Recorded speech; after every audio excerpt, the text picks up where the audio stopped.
श्री योग वशिष्ठ स्थिति प्रकरण के अंतर्गत हम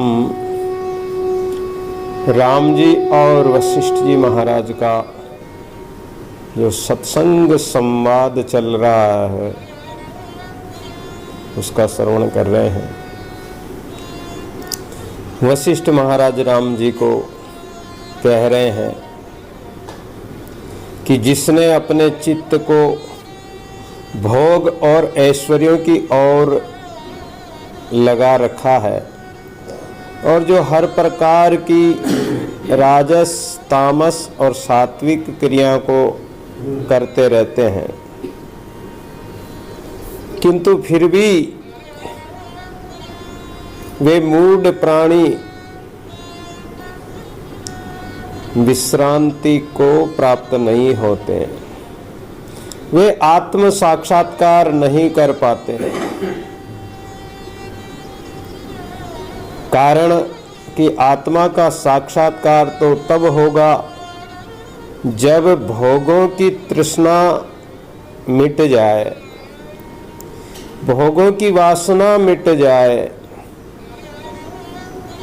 विषयों की कामना मिट जाए, तब जाके मन अहंकार रहित होता है और अहंकार रहित होकर ही पुरुष मलिनता को त्याग कर ही आत्म तत्व की ओर अग्रसर होता है। अज्ञानी प्राणी का शरीर ही जगत रूप है और जगत विकारमय है। उन्होंने मिथ्या अहंकार को तो त्यागा नहीं। जब तक अहंकार का परित्याग नहीं करेंगे और सत्य विचार, शास्त्रों के शब्दों को, सतगुरु के महावाक्यों को विचार नहीं करेंगे,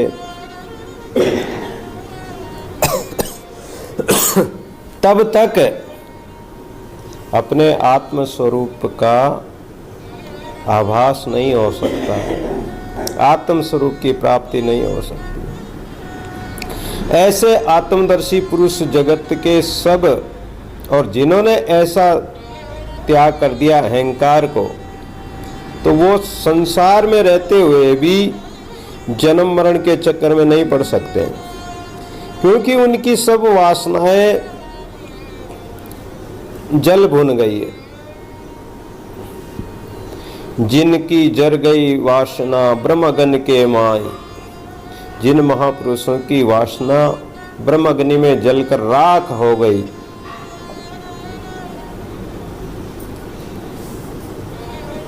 दादू भुने अन्न जो फिर उगे ना सो उगे ना, जैसे भुना हुआ अन्न होता है। कोई भी जैसे चने को भून लो, गेहूं को भून लो, तो वो फिर उगेगा नहीं, क्योंकि वो भून चुका है। उनकी जो अंकुरण शक्ति थी, जो उसमें उगने की सुप्त वासना सुप्त थी, वो वासना जल चुकी है, अंकुरण की शक्ति खत्म हो चुकी है।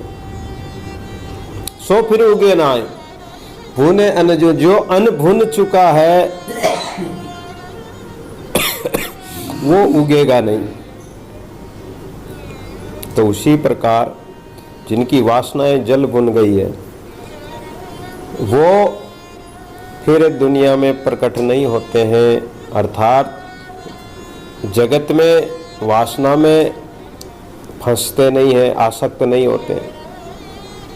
वे फिर मन, उनका मन और शरीर एक ब्रह्माकार हो जाता है, फिर इस सुख दुख के चक्कर में वो पड़ते ही नहीं। लेकिन अज्ञानी प्राणी तो इस चक्कर से छूटते ही नहीं, वो तो रात दिन इसी में चक्कर खाते रहते हैं। तो अज्ञान को मेट कर ज्ञान को धारण करो। व्यवहार में भले ही अज्ञानियों के समान व्यवहार चेष्टा ज्ञानी की दिखती है, खाना पीना, व्यवहार निभाना, ज्ञानी की भी चेष्टा वैसी ही दिखाई देती है, अज्ञानी की तरह ही, लेकिन उसके अंदर अंतर भावना से वो विषय वासना से रहित है, आसक्ति से रहित है। उनका चित्त परमात्मा के चिंतन में लगा हुआ, वे सर्वदा आत्म प्रायण ही रखते हैं अपने चित्त को। इतनी कथा सुनकर राम जी ने वशिष्ठ महाराज से कहा कि हे भगवान, अभी अभी आपने दासूर के आख्यान का नाम लिया था, सो ये दासूर कौन है, ये कृपा करके मुझे भी बतलाइए। वशिष्ठ महाराज ने कहा कि हे राम, मगध देश में दासूर नामक एक परम तपस्वी धर्मात्मा पुरुष रहता था। वह विषयों से मुख मोड़ करके वृक्ष पर बैठकर घोर तपस्या करता था। तपस्वी धर्मात्मा धर्म का पालन करते हुए और वृक्ष के ऊपर बैठकर घोर तपस्या करता। हम घर में बैठकर भी तपस्या नहीं कर सकते, ऐसी में बैठकर भी नहीं कर सकते, और वो वृक्ष पर बैठकर करता था। क्यों करता था? कि वृक्ष पर बैठकर तपस्या करने से, जैसे पक्षी वृक्ष पर डाली पर बैठे रहते हैं, तो वो बेचारे सोते तो हैं लेकिन अर्ध निद्रा ही सोते हैं। एक आंख उनकी खुली रहती है, कभी इस आंख से सो ले तो कभी इस आंख से खोले, उनकी निद्रा जागृत निद्रा रहती है। निर्भय होकर वो सो नहीं सकते, कोई भी बिल्ली जानवर कोई भी उनको मार सकता है, इसलिए वो पेड़ की डाली पर अर्ध निद्रित अवस्था में सोते हैं बेचारे, भयभीत रहकर। उसी प्रकार इस महात्मा ने ऐसी तपस्या वृक्ष के ऊपर क्यों की कि हमारा मन विषय वासना में न फंस जाए, परमात्मा के चिंतन में, राम नाम में लगा रहे, और कभी काम क्रोध आदि ये शत्रु कहीं हमला न कर दें और हमारा मन उनमें लग जाए, इसलिए, और कहीं निद्रा न आ जाए, तो वृक्ष की डाली पर बैठकर तपस्या करते ताकि वो डर बना रहे, वो भय बना रहे। भय बिनु प्रीति न होय, भय नहीं होगा तो परमात्मा से प्रीति भी नहीं होगी। उसके पिता का नाम सरलोमा ऋषि था। वह ब्रह्म के समान ही प्रतापशाली बनकर पर्वत पर निवास करते थे। पिता पुत्र दोनों ही बड़े तपस्वी, उनमें सरलोमा तो उच्च कोटि के योगी भी थे। जो कुछ काल पश्चात पुत्र दासूर को अकेले छोड़कर आत्मचिंतन करते करते आकाश में भी उड़ने की उनकी आत्मवाहक शक्ति थी, अंतवाहक शक्ति थी, जिसके प्रभाव से वो आकाश में भी उड़कर चल गए। तब दासूर अकेला हो जाने और पिता के वियोग से विलाप करने लगा। उसके करुण रुदन से वन के जीव जंतु भी दुखी हो गए। तब उस वन की देवी ने आकाशवाणी की कि हे ऋषि पुत्र, अरे तुम तो बुद्धिमान हो, ज्ञानी हो, तपस्वी हो, और अज्ञानियों की भांति ये क्यों रो रहे हो? जिनका मरता गुरु और रोता चेला दोनों भूले गेला। अगर जिन व्यक्तियों का गुरु भी मरता हो और गुरु मर जाए और चेला रोए, तो इसका मतलब समझो कि ना तो गुरु समझा ना चेला समझा, दोनों भूले गेला। गुरु कभी मरता नहीं, गुरु शब्द है, गुरु शब्द है, शब्द अमर है, शब्द कभी नष्ट नहीं होता, और शब्द ही ब्रह्म है। तो जिसको ये ज्ञान होता है तो वो किसी वस्तु व्यक्ति पदार्थ के लिए रोता नहीं, चिंतित नहीं होता है, वो सुखी दुखी नहीं होता। अरे तुम ज्ञानी होकर अज्ञानियों की तरह रो रहे हो, देखते नहीं ये सारा संसार मिथ्या नाश रूप और महाक्षण भंगुर है। क्षण क्षण में ये उत्पन्न होता नष्ट होता रहता है।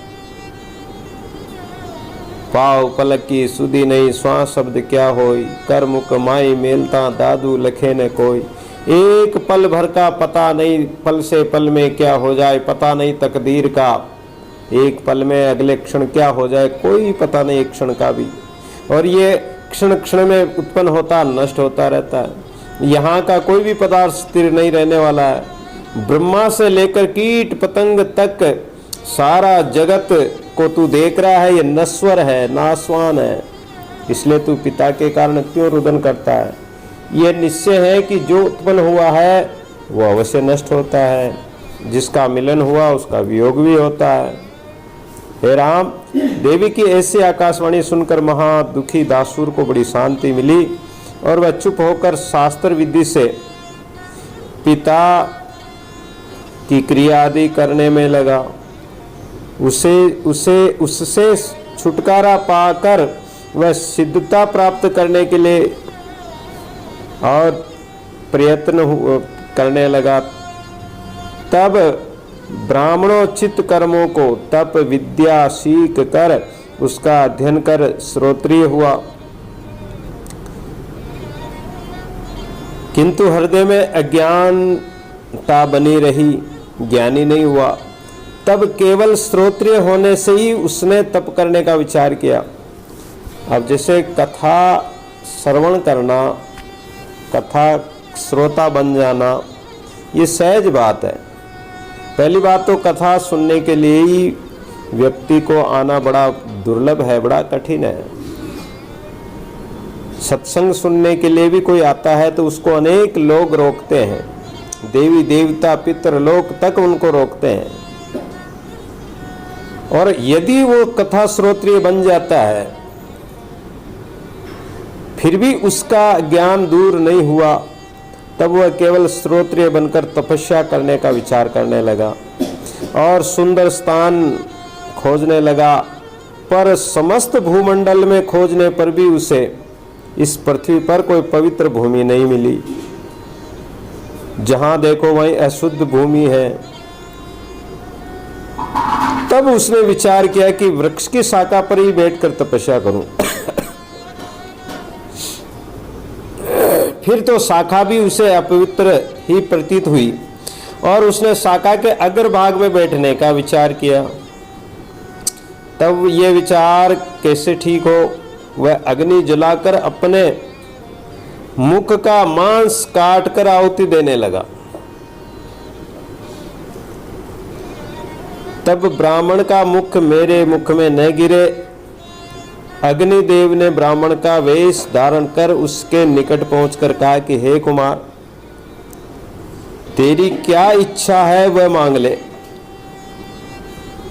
अग्नि में हम हवन करते हैं तो हवन में हवन सामग्री डाली जाती है। तिल है, जो है, चावल है, घी है, धूप दीप वगैरह इत्यादि ऐसे डाले जाते हैं, हवन किया जाता है।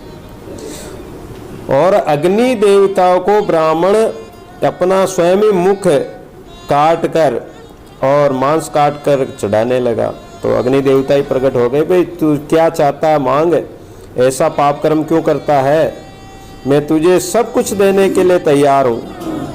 दासुर ने अग्निदेव का विधि पूर्वक पूजन करके कहा कि हे भगवान, प्राण आहुति के लिए मैंने सूक्ष्म शरीर से तप करने का निश्चय किया। सो मैं चाहता हूं कि इस वृक्ष की शाखा के अग्रभाग में बैठने की मुझ में शक्ति आ जाए, जिस प्रकार वहां बैठकर मैं तप कर सकूं, और वहीं वर मुझे दीजिए। तब एवमस्तु कहकर अग्निदेव तो अंतर्ध्यान हो गए कि ऐसा ही हो, वरदान दे गए। अब वरदान पाकर ब्राह्मण पुत्र को बड़ी प्रसन्नता हुई। अब वह दासुर उस महासुंदर विशाल और अद्भुत वृक्ष पर चढ़ने की इच्छा करने लगा। इच्छा करते ही वो अपनी भावना के अनुसार नाना प्रकार की सुविधाओं युक्त एक त्रिलोकी रूपी पुतली रच ली। वशिष्ठ कहते हैं कि राम, तब वह दासुर उस पुतली पर बैठकर तप करने लगा। एक कोई प्रतिमा रच ली, जैसे कोई शिला हो, कोई पत्थर इत्यादि हो। तो उसकी इच्छा थी कि मैं किसी पेड़ की शाखा पर अग्रभाग पर बैठकर तपस्या करूं। योग शक्ति से उन्होंने संकल्प किया। वरदान के प्रभाव से उनको एक ऐसी प्रतिमा प्राप्त हो गई और उसी पर बैठकर वो तप करने लगा। और उसने नाम कदम दासुर पढ़ा। तब उसने पद्मासन लगाकर मन को एकाग्र किया और एक क्षण दिशा को देखकर वहां से मन की वृत्तियों को खींचकर मन की ओर लगा दिया। अब यहाँ कई लोग शंका भी करते हैं और आलस के कारण, प्रमाद के कारण ध्यान लगाते हैं, चिंतन करते तो ध्यान में मन नहीं लगता है। मन में कई प्रकार के संकल्प विकल्प होते हैं, कई प्रकार के विचार आते हैं। जो किए हुए कर्म हैं, दिन के कर्म हैं, भाई जागृत अवस्था में जो कर्म किए या पिछले समय में जो भी घटनाएं घटी वो याद आ जाती है। ऐसी ऐसी कई बातें याद आ जाती है। जिसको याद नहीं करना होता, दुश्मन को याद नहीं करना होता, वो भी याद आ जाता है। और वो संकल्प विकल्प उठते रहते हैं, मन में युद्ध चलता रहता है। तो ध्यान कैसे लगाएं, एकाग्रता कैसे बढ़े? तो यहाँ वशिष्ठ जी महाराज बता रहे हैं कि पद्मासन लगाकर अपने मन को एकाग्र करें और एक क्षण भर भी हमारी मन की वृत्ति कहीं भी कोई विचार की तरफ न जाए। एकदम शांत एकाग्र होकर तब अपने आप ही मन का जो ध्यान है, मन की जो वृत्तियां हैं वो शांत हो जाती है और एकाग्रता बढ़ने से ध्यानमय वृत्ति होने लगती है। तब उस कर्म से जिस वृक्ष का पत्र आकाश को लगता वह उस पत्र पर स्थित हो, मन से मानसिक पूजन सामग्रियों द्वारा यथाशास्त्र मन यज्ञ करने लगा। जब मन एकाग्र हो जाता है तो यदि कोई सगुण साकार जैसे राम जी का, कृष्ण जी का, शिव जी का, हनुमान जी का कोई भी चिंतन करता है या ध्यान करता है तो सुरति द्वारा और मन के द्वारा जो मन की जो वृत्ति है उस वृत्ति के द्वारा मन ही मन शास्त्रानुसार भगवान के लिए हवन करे, पूजन करे, भगवान को स्नान आदि कराए और इत्र फुलेल इत्यादि सुगंधित पदार्थ भी लगाए, वस्त्र आदि धारण कराए, आभूषण धारण कराए, ऐसे मानस पूजा करे और परमात्मा के नाम का चाहे ओम का जाप करो, चाहे राम नाम का जाप करो या गुरु के द्वारा दिए हुए मंत्र का जाप करो, पर निज नाम तो एक राम का नाम ही है। उस नाम का जप करना ही मन के द्वारा यज्ञ माना जाता है। गीता में भगवान कहते हैं कि यज्ञानाम जप यज्ञास्मि, यानी यज्ञों में यज्ञ कई प्रकार के होते हैं। कोई अतिथि यज्ञ होता है, अतिथि को भोजन कराना भी यज्ञ कहलाता है। गाय को रोटी देना भी यज्ञ होता है। अतिथि को, गाय को, पशु पक्षियों को दाना डालना भी यज्ञ होता है। एक जो स्वाध्याय वगैरह करते हैं ये भी यज्ञ कहलाता है। और एक हवन यज्ञ होता है वो भी यज्ञ होता है। लेकिन ये जप यज्ञ है जो सबसे श्रेष्ठ यज्ञों में सबसे श्रेष्ठ यज्ञ जप यज्ञ माना गया। भगवान कहते हैं कि जो मेरा जप करता है और उस जप के करने से, उस जप करते समय में अपने मन के तन मन के विकारों का हवन करे, वो सबसे श्रेष्ठ यज्ञ माना जाता है। तो वो ऐसा यज्ञ करने लगा दासुर। तब निरंतर 10 वर्ष तक मन में ही, जब मन एकाग्र हो जाता है तो कितने वर्ष निकल जाए कोई पता नहीं पड़ता, क्योंकि उस समय श्वास गति स्थिर हो जाती है। और जब श्वास गति स्थिर हो जाती तो योगी लोग जो श्वास को स्थिर कर लेते हैं योग द्वारा, तो उनकी उम्र बढ़ जाती है अर्थात कितने वर्ष निकल गए कोई पता नहीं पड़ता, उनकी समाधि लग जाती है। और उनके 10 वर्ष स्थिर रह गए, उनका मन सब देवताओं का पूजन कर उसने मेघ अश्वमेध, नरमेध आदि कई यज्ञ मन में ही पूरे कर लिए और ब्राह्मणों को बहुत दक्षिणा भी दी। मन में यज्ञ किए और मन में दक्षिणा भी दी। तब बहुत दिन के बाद इतना कर लेने पर उसका अंतःकरण शुद्ध हुआ। अंतःकरण कब शुद्ध होता है कि जब मन की एकाग्रता बढ़ेगी, एक परमात्मा में ही एक चित्त होकर उनके सुमरण में लगेंगे, जप में लगेंगे, तो अपने आप ही मन शुद्ध होगा। विषय विकार में मन नहीं जाएगा तो अपने आप ही शुद्ध है। और उनका मन निर्मल चित्त हो गया। फिर तो उसके हृदय में ज्ञान प्रकाशित होने लगा, ज्ञान का प्रकाश हुआ और वासना जो आवरण था वो सब नष्ट हो गया। तब अज्ञान के नष्ट होने पर तपस्वी दासुर ने देखा कि एक महा सुंदर और विशाल नेत्र ऐसे स्वभाव वाले एक व्यक्ति को देखकर दासुर ने नम्रता पूर्वक कहा कि आप कौन हैं और यहाँ कैसे आए हो। तो जब प्रकाश में उन्होंने स्पष्ट देखा तो उन्हें लगा कि कोई देवी है। तो कहा कि हे वन देवी, हे मुने, भूमंडल के जो पदार्थ अत्यंत कष्ट उठाने पर मिलते हैं वह महापुरुष को बड़ी सुगमता से प्राप्त हो जाते हैं। जैसे पृथ्वी लोक में कोई भी व्यक्ति किसी वस्तु, व्यक्ति, धन संपत्ति, संतान, ऐश्वर्य आदि प्राप्त करने में उनको अनेक कष्ट उठाने पड़ते हैं, जब जाके ये प्राप्त होते हैं। लेकिन महापुरुष तो कोई भी वस्तु अगर चाहते हैं तो रिद्धि सिद्धि उनके तो हाथ जोड़कर खड़ी रहती, सहज में प्राप्त हो जाती है।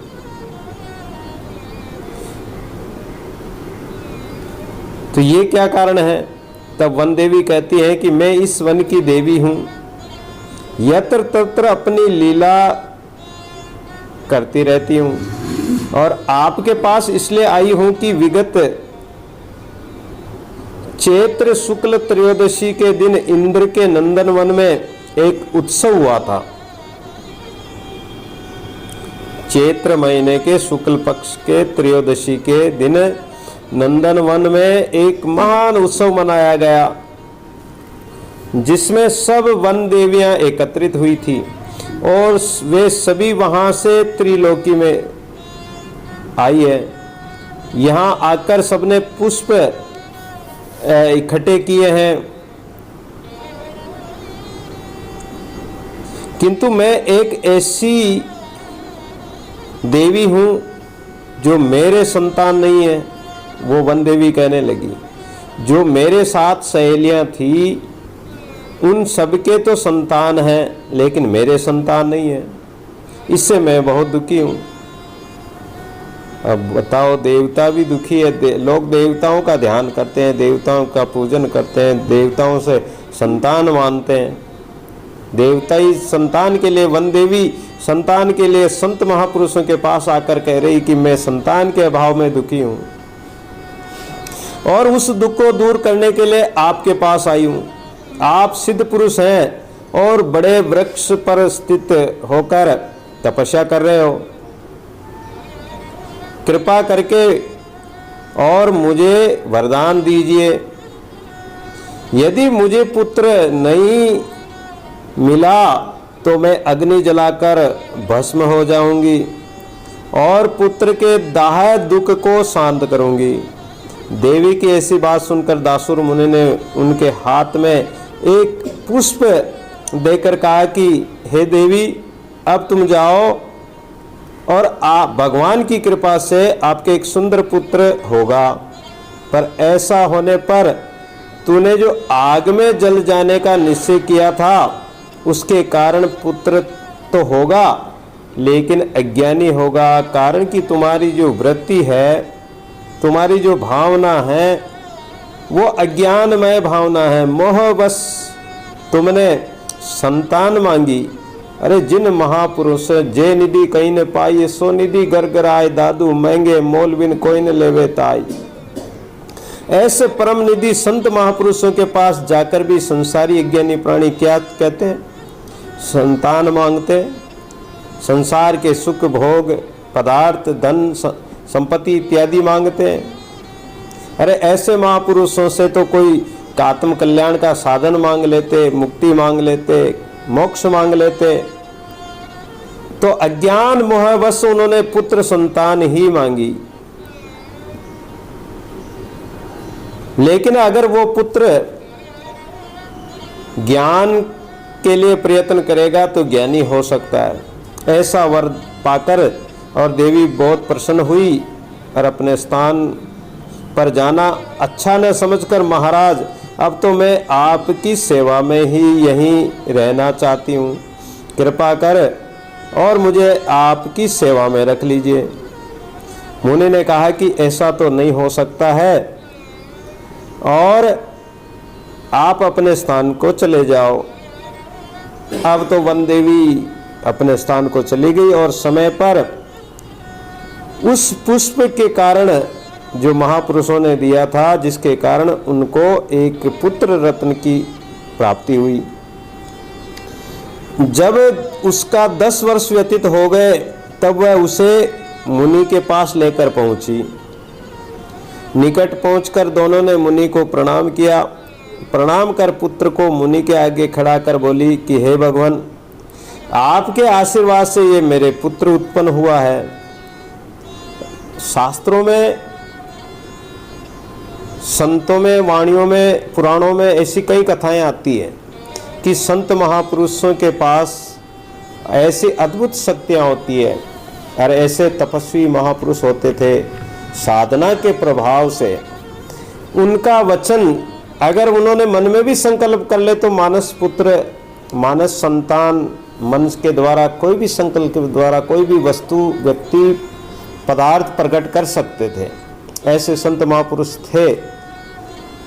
तो कोई शंका भी करते हैं, संसारिक प्राणी जो अज्ञानी प्राणी होते हैं, लेकिन उनकी शंका बिल्कुल निर्मूल होती है। महाभारत में भी कई प्रसंग आते हैं कि वेद व्यासी महाराज ने अंबिका और अंबालिका जो चित्र और विचित्र की पत्नियों को संतान दी थी, तो इसी प्रकार योग शक्ति के द्वारा संतान दे देते हैं। दादू जी महाराज के पास भी सांबर में अहमदाबाद से एक बाई आई और कहने लगी कि महाराज मेरे संतान का अभाव है। महाराज ने कहा कि आप चिंता मत करो, भगवान का भजन करो। बोले महाराज संतान के अभाव में मैं रात दिन दुखी रहती हूँ। तो दादू जी महाराज ने अपने आसन के नीचे से 2 काली मिर्च और 2 लौंग दे दिया कि जाओ इसको ले लेना। तो उनके भी 2 पुत्र हुए, ज्ञानदास और गरीबदास। गरीबदास और तो 2 पुत्र हुए, एक रामाबाई और श्यामाबाई हुई। गरीबदास और मस्किनदास दोनों पुत्र हुए और एक रामाबाई और श्यामाबाई हुई। कई लोग इसमें शंका भी करते हैं, लेकिन ऐसी शंका करना उनकी अज्ञानता है। महापुरुषों में ऐसी अद्भुत शक्ति होती है, वो योग शक्ति के द्वारा उनको संतान के लिए शारीरिक संसार की आवश्यकता नहीं होती है। वो तो शक्ति से, भगवान की कृपा से कुछ भी वस्तु देकर, जैसे भागवत में प्रसंग आता है कि धुंधली के संतान हुई थी और जो धुंधली के पति थे आत्मदेव, वो किसी महात्मा के पास गए थे, उनके संतान नहीं थी। महात्मा को कहा तो महात्मा ने कहा कि जाओ, अगर तुम संतान ही चाहते तो ये सेब ले जाओ। एक फल दिया था और उस फल को पत्नी को दिया तो पत्नी ने तो खाया नहीं, गाय को खिला दिया तो गाय के भी संतान हो गई। अब जब गाय के संतान हो सकती है तो क्यों न ऐसे ऋषि मुनि महात्मा जो वरदान देते तो संतान हो सकती है। मानस शक्ति से, संकल्प शक्ति से, योग शक्ति से तप के प्रभाव से हो सकती है। तो इस वन देवी के भी संतान हुई। 10 वर्ष का बच्चा हुआ तो ये महात्मा के पास ले गई। महात्मा को प्रणाम किया कि महाराज ये आपका ही और कृपा से ये संतान मेरे उत्पन्न हुई है, अब आप इसको अपने पास रखो। वो माई भी दादू जी महाराज के पास अपने चारों संतानों को जब बड़ी हो गई तो ले जाकर आमेर में भेंट किया था गरीबदास, मस्किनदास और रामाबाई श्यामाबाई को कि महाराज अब इनको आत्म कल्याण का उपदेश देकर इनका भी कल्याण करो। वन देवी ने भी महाराज के पास लाकर कहा तो महाराज ने सब विद्याएं पढ़ा दी, किंतु अब आप इसको ज्ञान का उपदेश कीजिए। दासुर मुनि ने कहा कि अच्छा तुम इसे यहीं छोड़कर जाओ। देवी उसे छोड़कर चली गई। तब मुनि के पास रहकर उस पुत्र ने बड़ा ज्ञान प्राप्त किया। उस समय में कैलाश नंदिनी गंगा जी के तट को प्रणाम करता जाता था कि अदृश्य शरीर सहित आकाश मार्ग में सप्तऋषियों के मंडल को जाते हुए देखा। वहां मुझे दिखाई पड़ा कि जिस वृक्ष पर दासुर मुनि बैठे हैं वहां से कुछ शब्द हो रहा है। मैं धीरे धीरे उस वृक्ष के निकट चला गया।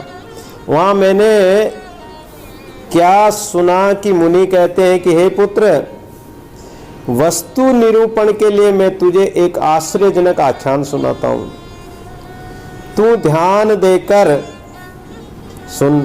त्रिलोकी में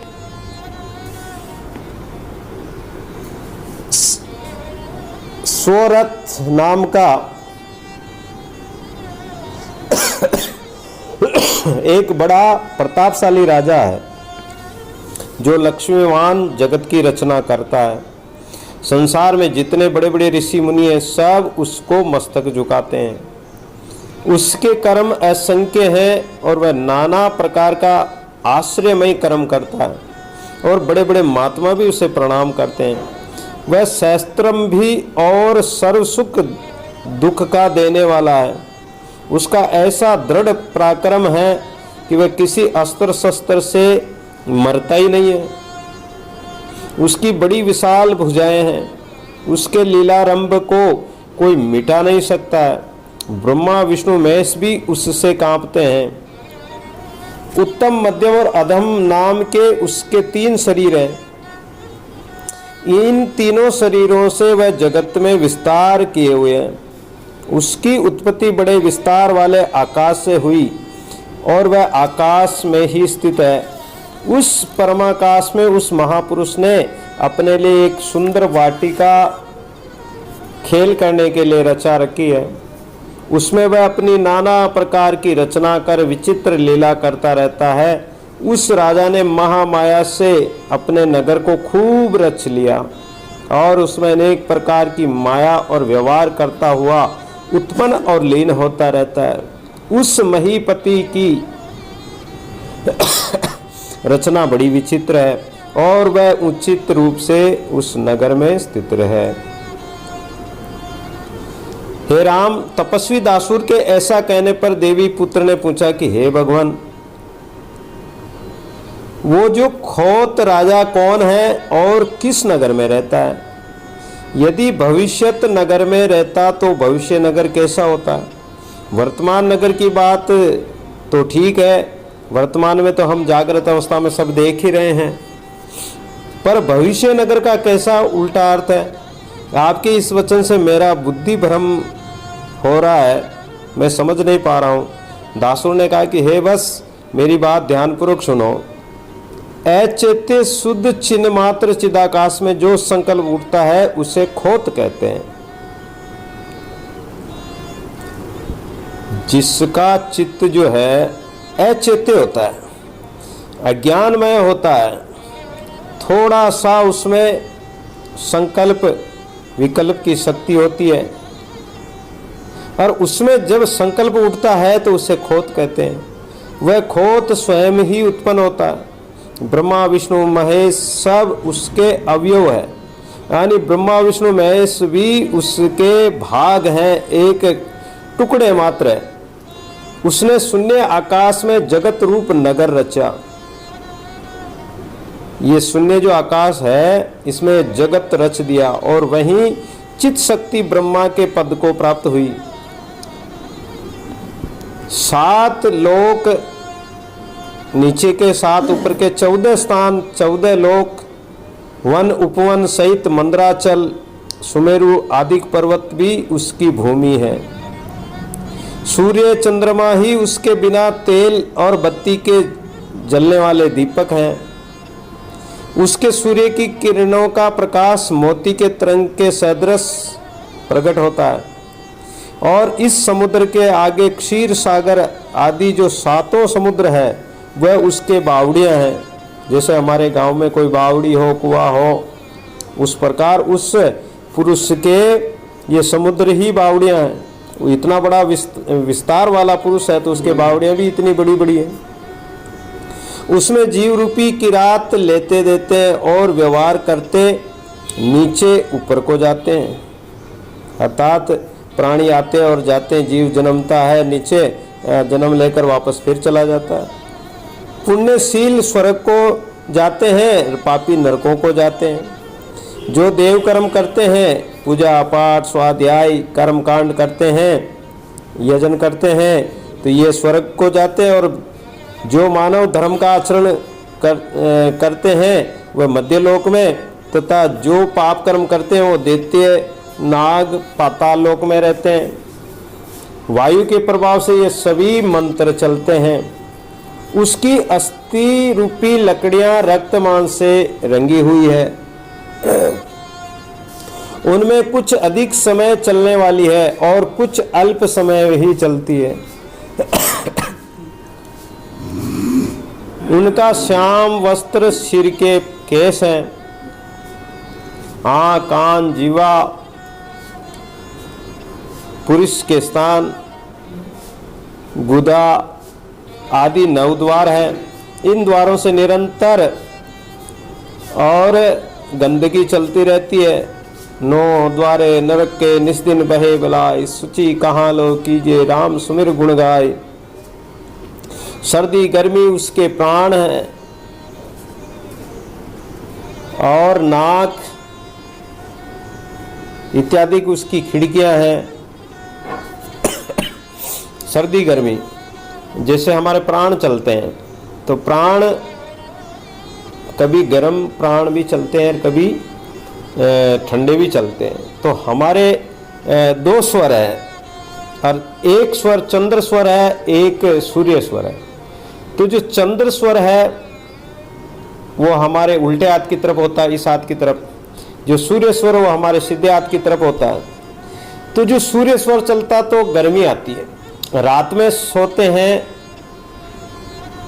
तो इस हाथ की तरफ करवट लेके सोना चाहिए ताकि शरीर में गर्मी बनी रहे। और अगर दिन में सोते हैं तो इस हाथ की तरफ सोना चाहिए, इस करवट की तरफ ऐसे सोना चाहिए ताकि ठंडा रहे, क्योंकि दिन में सूर्य गर्म रहता है तो शरीर में ठंडी तासीर बनी रहे। तो इस प्रकार ये सर्दी गर्मी का मतलब कहने का मतलब है कि हमारे अंदर ये जो प्राण चलते हैं, नाक कान इत्यादि ये खिड़कियां हैं, भुजाएं गलियां हैं और 5 इंद्रियां 5 दीपक है। किंतु ये सब कुछ माया से रचित है।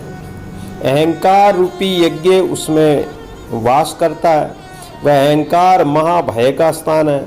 देह रूपी विवर में अहंकार रूपी यज्ञ विचरता है। यद्यपि वह असत्य रूप है तो भी सत्य के समान दुख देता है। ये अहंकार के कारण ही हमें सुख और दुख मिलता है। क्षण भर में उत्पन्न होता है, क्षण भर में ही नष्ट हो जाता है। और उसका ही नाम संकल्प है। जब जैसा संकल्प करता है वह वैसा ही भासने लगता है।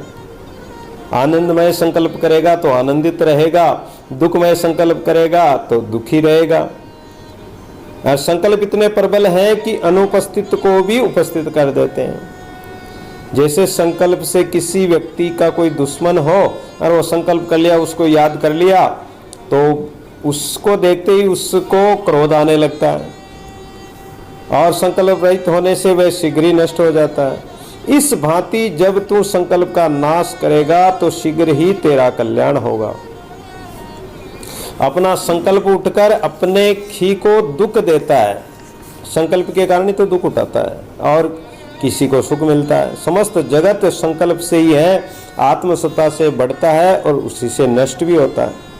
ये सब चीज बताते जा रहे हैं कि कैसे कैसे जीव के अंदर, हर व्यक्ति के अंदर कैसे कैसे संकल्प उठते हैं, कैसे कैसे विकार आते हैं, कैसे अहंकार बढ़ता है और उसके कारण क्या क्या दुख कष्ट उठाने पड़ते हैं। जब मन में विचार होता है तो स्वयं ही नष्ट हो जाता है, अच्छे विचार आते ही कुविचार नष्ट हो जाते हैं।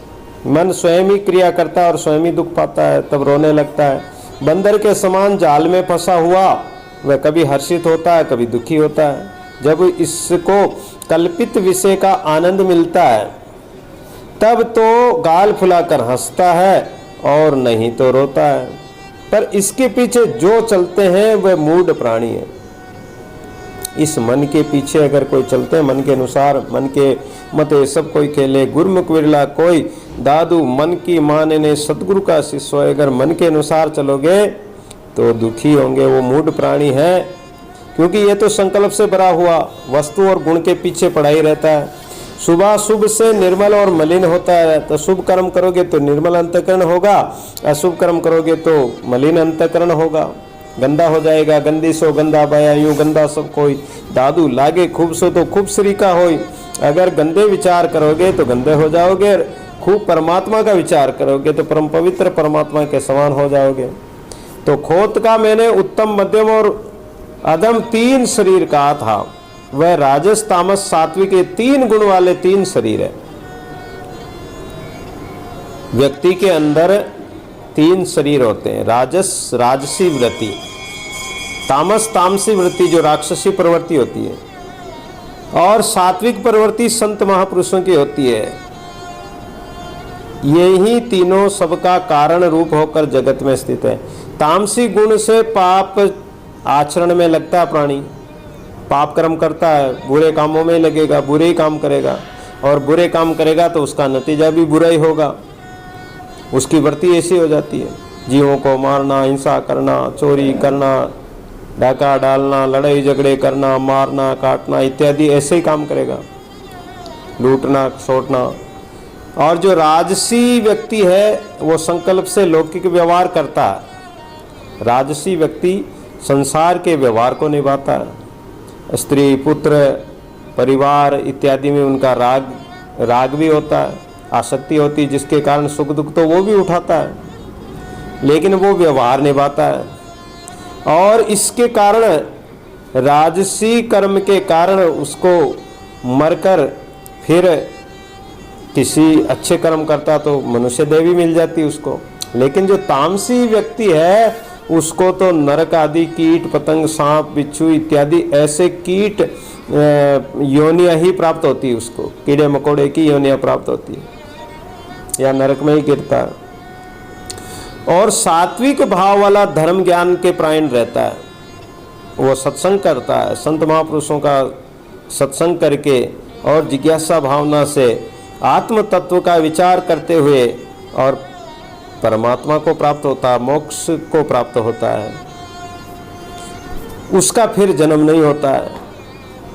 तो ये सब हमारे अंदर ही है, ये काया के अंदर ही है। काया माई सब कुछ दिखावे तो सतगुरु शास्त्र काया में ही सब कुछ दिखा रहे हैं कि तुम्हारे कहीं बाहर भटकने की, मंदिर मस्जिद जाने की, कि देवी देवताओं के जाने की, कोई तीर्थों में भटकने की कोई आवश्यकता नहीं।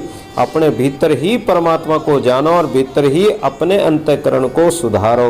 तामसी वृत्ति को, राजसी वृत्ति को हटाकर सात्विक वृत्ति धारण करो।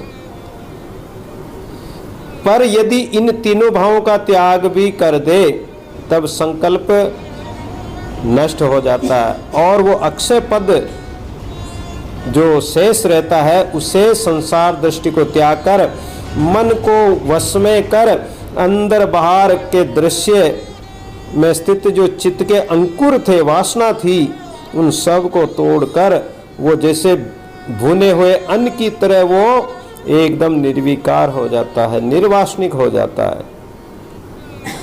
तब उसका संसार में वापस जन्म मरण का चक्कर नहीं रहता है, वो मिट जाता है। हे पुत्र, तू चाहे हजारों वर्ष दारुण तपस्या भी क्यों न कर ले, तप कर कर दहे जलावे, भरमत डोले जन्म गमावे, सदगुरु मिले न संशय जाई, ये बंधन सब देव छुड़ाई।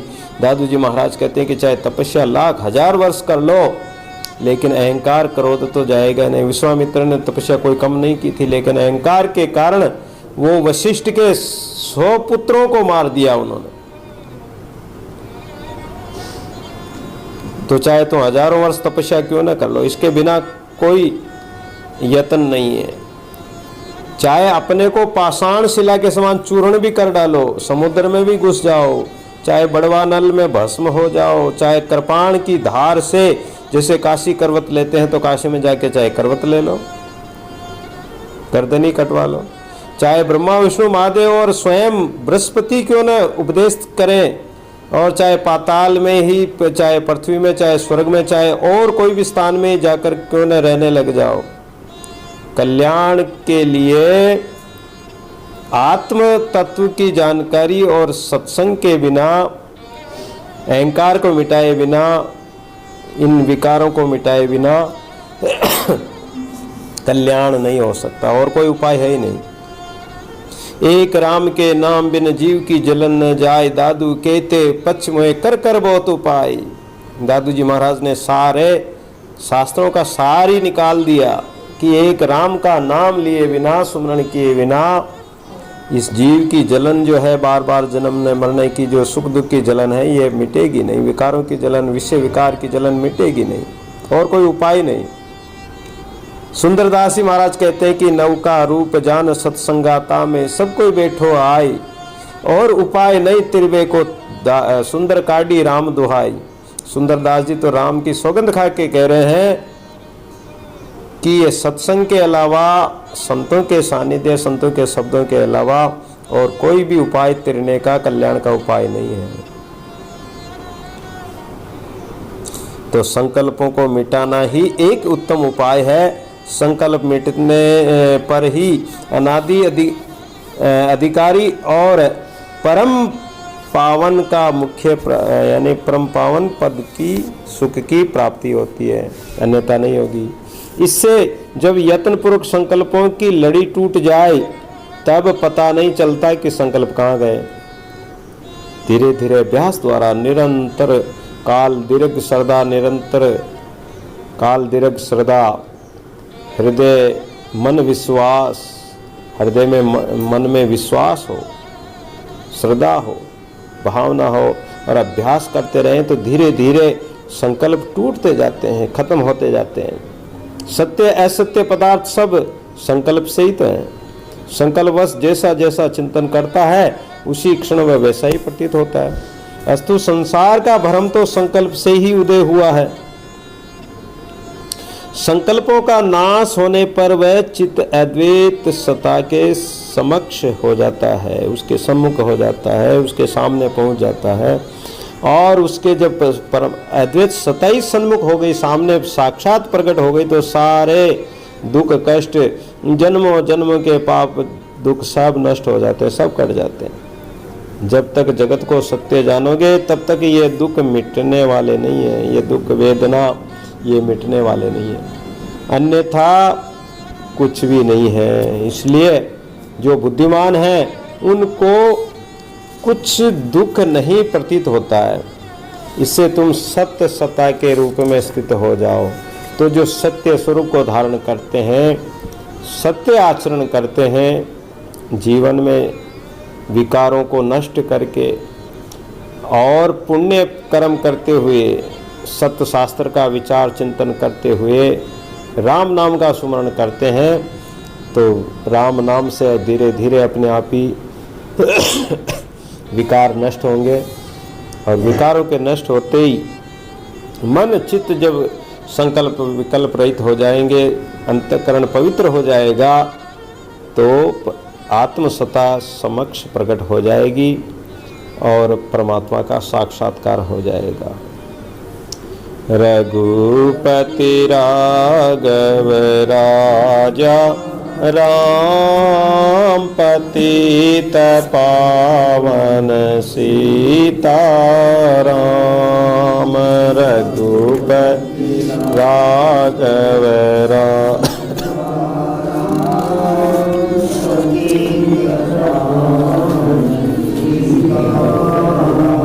राम रघुपति राघव राजा राम पतित पावन सीता राम रघुपति राघव राजा राम पतित पावन सीता